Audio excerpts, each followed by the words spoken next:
कि व्यक्ति के विचारों में एक ऊर्जा है और इसीलिए जब वो ऊर्जा वो सोच करके तरंगित करता है वातावरण के अंदर, तो जैसे कहा जाता है कि कोई भी चीज़ अपने ब्रह्मांड में छोड़ दी तो कहीं ना कहीं वो घूम करके वो हो करके रहती है। तो इसीलिए जब हम कोई भी विचार छोड़ते हैं तो खाली वो विचार नहीं छूट रहा है, उसके अंदर ऊर्जा भी है और वो ऊर्जा जो है वही उसको हैपन करता है, वही उसको प्रैक्टिकल करता है। तो इसीलिए हर इंसान को आज जब सोचता है तो बहुत सावधानी से सोचना चाहिए। जिस तरह कई बार कई लोगों ने ये अनुभव किया होगा कि देखना ये तो होगा ही नहीं, या ये ऐसा ही होगा, ये ऐसा ही होगा, तो बस वो होके रहता है। डिपेंड करता है कितनी इंटेंसिटी से हमने वो विचार क्रिएट किया है। जितनी इंटेंसिटी बहुत पावर के साथ है, बहुत ऊर्जा के साथ है, तो बहुत जल्दी वो होता है। और जितना एक कैजुअल वे में आपने सोच को छोड़ दिया है तो उसकी जो ऊर्जा है वो कम है, लेकिन उसको होने में काफी समय लग जाता है।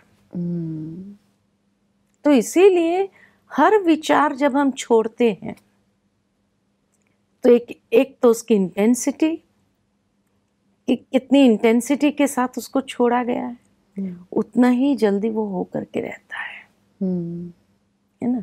जैसे किसी ने एक निशाना साध लिया कि भाई तीर चलाना है और टारगेट पर लगना चाहिए, तो जितना वो गति उसमें देता है एकदम स्ट्रांगली, उतना वो टारगेट को जाकर के हिट करता है, इतना फोर्स से हिट करेगा। ठीक इसी तरह विचारों में जिस ऊर्जा के साथ आपने कोई भी विचार को क्रिएट किया, जाने अनजानेपन में, नेचुरल है वो होना ही है। आज नहीं होगा कल होगा, लेकिन वो होके रहेगा। अच्छा दीदी, इसमें एक और चीज़ होती है, जैसे एक है पॉजिटिव थॉट, एक है नेगेटिव थॉट। तो कई बार व्यक्ति जो है खुद के लिए ही नेगेटिव सोचने लग जाता है कि मैं तो कुछ कर ही नहीं सकता या मेरे से होगा ही नहीं। आज दुनिया के अंदर जागृति जरूर आई है कि हाँ, हमें पॉजिटिव थॉट्स करना चाहिए। लेकिन कभी कभी व्यक्ति यही नहीं समझ पाता है कि ये पॉजिटिव है या नेगेटिव है। जैसे मैं आपको एक उदाहरण बताती हूँ कि एक बुजुर्ग भाई था, माना उसके 4 बच्चे थे, चारों बहुत अच्छे, आज्ञाकारी, हर बात में जैसे कि पिता ने जो कहा मान लिया, कर लिया। कोई भी चीज़ ऐसी नहीं जो नहीं करते थे, वो जो उनके पिताजी ने ऑर्डर किया वो करते थे। तो जो भी देखता था ना, वो बुजुर्ग को कहता था आपके बच्चे बड़े अच्छे हैं, है ना, कि हर एक बच्चा आज्ञाकारी, इतना आपने जो कहा वो कर दिया, जो आपने उनको कहा सेवा करने के हिसाब से या जो भी है, तो आपकी हर आज्ञा को पालन करता है। तो वो बुजुर्ग यही कहता था क्या बच्चे तो होते ही माँ बाप की सेवा करने के लिए, बच्चे का फर्ज है माँ बाप की आज्ञा का पालन करना, उनकी सेवा करना, है ना। कोई भी नॉर्मल यही समझेगा, तो उसमें तो कोई नेगेटिविटी है नहीं ना। वो बुजुर्ग ने भी ऐसे समझा। धीरे धीरे वो बच्चे बड़े होते गए, है ना, बड़े होते गए तो उनके शादियां हो गई। अच्छा, चारों की जो बहू आई वो भी बहुत अच्छी, आज्ञाकारी, जो सास ससुर ने कहा वो आज्ञा का पालन करने वाली, सेवा करने वाली हर रीति से। तो जो देखते थे गांव में, जैसे कहते थे आपके बच्चे तो थे हीरे जैसे, बहुएं भी ऐसी हीरे आई कि भाई आपकी बहुएं भी इतनी सेवा करने वाली, हर आज्ञा का पालन करने वाली। तो बुजुर्ग यही कहता था बेटे बहू के तो फर्ज है, बड़ों का मानना, बड़ों का बड़ों की सेवा करना, यही तो उनका फर्ज होता है।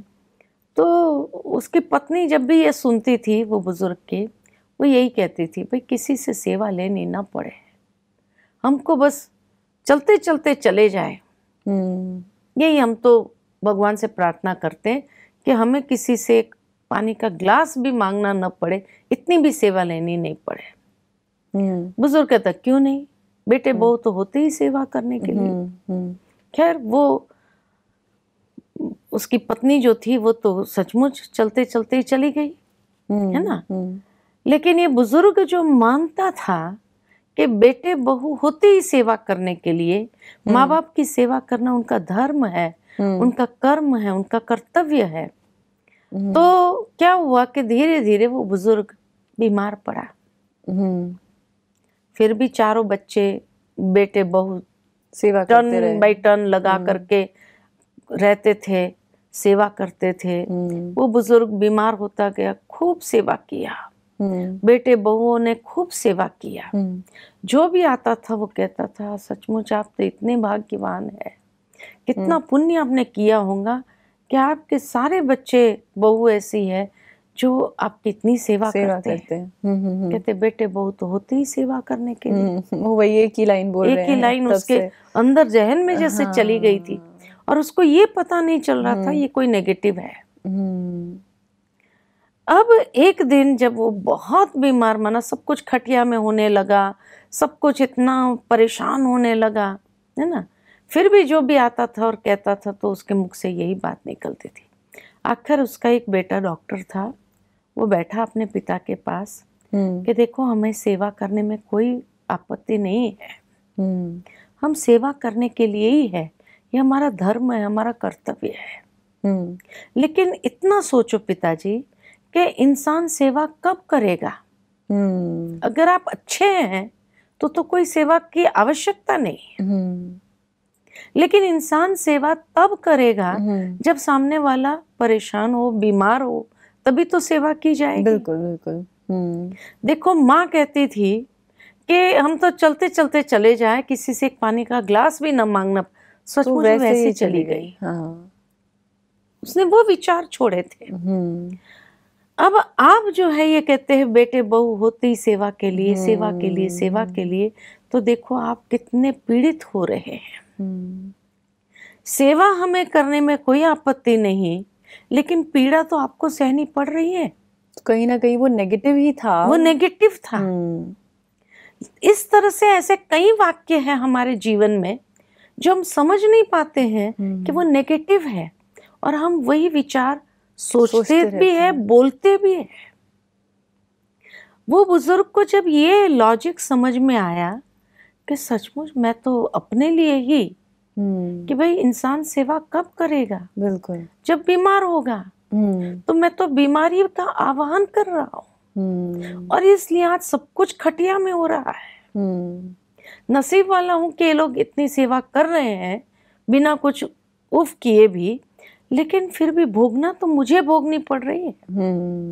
जब ये बात उसके अंदर में समा गई, समझ लिया उसने, उसके बाद उसने बोलना बंद किया, और उसके बाद यही जैसे संकल्प करना शुरू किया कि अब बस सहजता से जाऊं मैं, अब सहजता से जाऊं मैं, किसी से सेवा और लेने ही ना पड़े मुझे, है ना।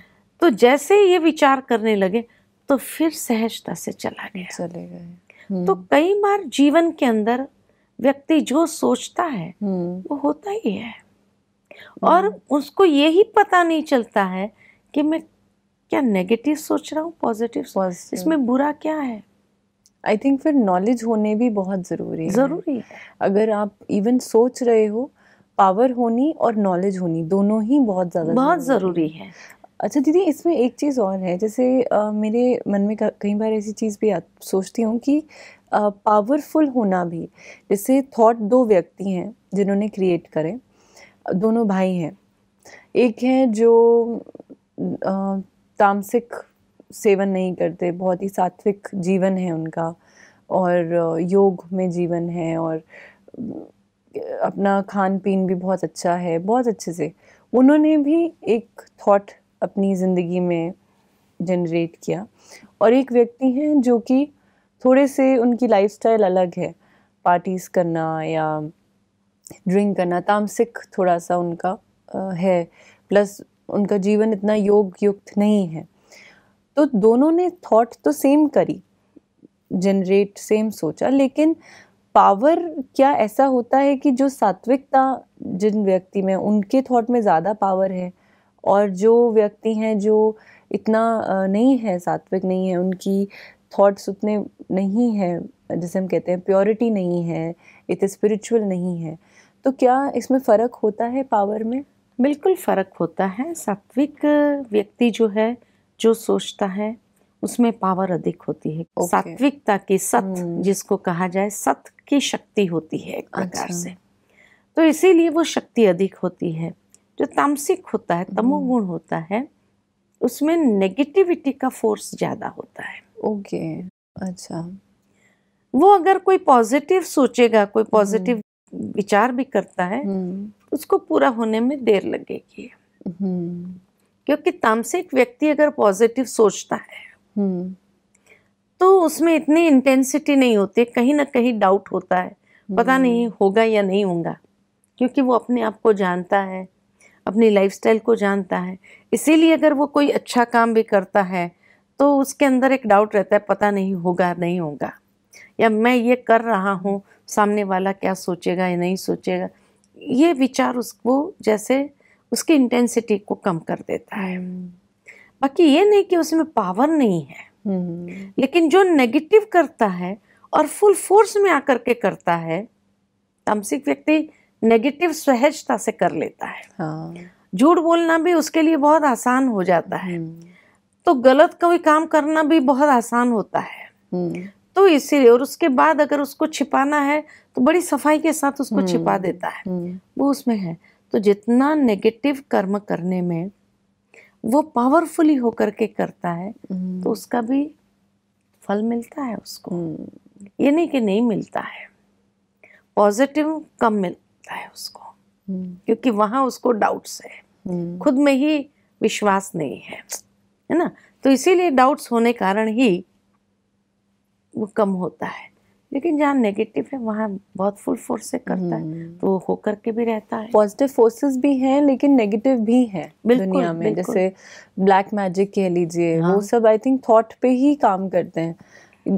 जैसे अगर बोलें कि किसी को दिमाग से काबू कर लिया, तो ये भी क्या इसी का ही एक हिस्सा है? हाँ बिल्कुल, दिमाग से काबू कर लिया, माना अपना इन्फ्लुएंस, नेगेटिव इन्फ्लुएंस ज़्यादा उसके ऊपर हावी कर देना, चाहे डरा करके या डर क्रिएट करके, या एक नेगेटिव डायरेक्शन को बहुत माना सहज दिखाते हुए कि इसमें कुछ नहीं है, कर सकते हैं, इस तरह से उसको प्रेरित करते हैं, तो हो जाता है। ऐसा नहीं कि नहीं होता है। अच्छा, इसके अंदर क्या मेडिटेशन भी हेल्प करता है टू अट्रैक्ट द पॉजिटिव? अगर मैं सिर्फ एक पॉजिटिविटी की बात करूं, जैसे अगर हमने सोचा कि हमारी जॉब लग जाए, अच्छी जॉब लग जाए, हम रोज़, जैसे कई लोग जो भक्ति में हैं वो लोग मंदिर वगैरह जाते हैं, प्रसाद चढ़ाते हैं और काफ़ी चीज़ें करते हैं, और कई लोग जो स्पिरिचुअल पाथ पे हैं वो मेडिटेशन का ज़रिया लेते हैं। तो हम इस चीज़ को कैसे बढ़ाएं अपने अंदर थ्रू मेडिटेशन? मेडिटेशन के साथ साथ स्पिरिचुअलिटी बहुत ज़रूरी है, क्योंकि मेडिटेशन आपके अंदर पावर भरेगा, बिल्कुल, लेकिन पॉजिटिव एनर्जी भी तो होनी चाहिए, पॉजिटिव इनपुट्स भी तो होना चाहिए। तो इसीलिए संकल्पों को, विचारों को एक पॉजिटिव डायरेक्शन देने के लिए जितनी स्पिरिचुअलिटी है तो हमें पॉजिटिव डायरेक्शन मिलता है। फिर मेडिटेशन उसमें जोड़ते हैं जब उसको, तो जैसे उसमें इंटेंसिटी को भर दिया हमने, और वो चीज़ बहुत सहजता से, स्वाभाविक रीति से होने लगती है। तो इसीलिए मेडिटेशन प्लस स्पिरिचुअल इनपुट्स बहुत ज़रूरी है उसके लिए, तब हर चीज़ प्रैक्टिकल हो जाती है, कोई बड़ी बात नहीं है। तो अगर दीदी मैं मेडिटेशन की बात करूं, आप थोड़ा हमें मेडिटेशन बताओ कि कैसे कर सकते हैं। अगर हम प्रैक्टिकल मेडिटेशन सेशन एक लें, 1-2 मिनट का ही सिर्फ, तो आई थिंक दर्शक भी बहुत, उनको लाभ होगा इस चीज़ से। ऐसा है कि मेडिटेशन में जब हम बैठते हैं तो उस समय थोड़ा अपना मन को भी बाहर के बातों से समेट लेना होता है, शांत करना होता है, और तब हम सहजता से मेडिटेशन कर सकते हैं। तो जब हम विचारों को थोड़ा भीतर ले जाएं, बाहर की दुनिया से उसको समेट करके अंदर ले जाए और फोकस करें कि मैं एक शुद्ध आत्मा हूँ। अपने ऊपर फोकस करना है, अपनी वास्तविकता पर फोकस करना है, और मैं शुद्ध आत्मा हूँ तो उसको विजुअलाइज करें, एक एनर्जी के रूप में विजुअलाइज करें सेंटर ऑफ द फोरहेड में, कि भ्रुकुटी के आसन पर मैं एक शुद्ध आत्मा विराजमान हूँ। और उसके बाद मैं शुद्ध आत्मा हूँ तो कैसी हूँ? तो मेरा मन शांत है, शांति मेरा स्वधर्म है, शांति मेरी वास्तविकता है। उसको फील करते जाए, और जैसे जैसे उसको फील करते जाते हैं तो हम वो एनर्जी लेवल अपने चारों ओर क्रिएट करते, जिसको कहते ओरा। तो हम अपने आप को उस पॉजिटिव ओरा में समा लेते हैं, और फिर थोड़ी देर के लिए उसमें स्टेबलाइज हो जाए। जैसे मैं कहती हूँ कि अपने विचारों को कुछ क्षण के लिए बाहर की बातों से समेट ले और फोकस करे भ्रुकुटी की मध्य पर। मैं एक शुद्ध पवित्र आत्मा हूँ।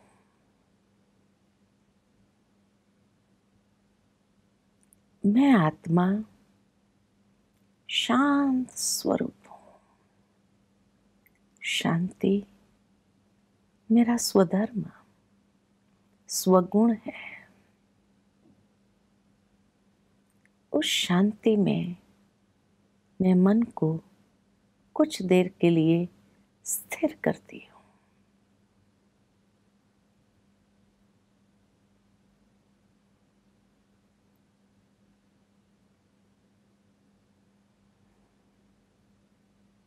ओम शांति। इस तरह से आप शांति की स्थिति में बैठेंगे, फिर धीरे धीरे मन को परमात्मा की ओर ले जाओ, सोर्स की ओर, और उस सोर्स से जैसे शांति की किरणों को अपने अंदर संभालो। तो मन शांत, तन शांत एकदम, और बहुत गहन शांति। तो रिलैक्सेशन जिसको कहा जाए, कि मन कितना भी टेंशन में हो, लेकिन थोड़ी देर के लिए भी ये एक अभ्यास कर लो, फिर देखो आपका जो स्ट्रेस का जो गुब्बारा है वो कैसे धीरे धीरे धीरे धीरे शांत होने लगता है। लेकिन उसके साथ जैसे स्पिरिचुअल इनपुट है हमारे पास में, कि हम ये समझते हैं, जैसे गीता के एक महावाक्य आता है कि हे इंसान, हे अर्जुन, जो हुआ वो भी अच्छा, जो हो रहा है वो अच्छा, जो होने वाला है वो बहुत अच्छा, तुम चिंतित क्यों होते हो। इस एक ही वाक्य को, ये स्पिरिचुअल इनपुट को अगर हम अपने अंदर ले आए कि सचमुच हर चीज़ के पीछे कुछ न कुछ कल्याण समाया है,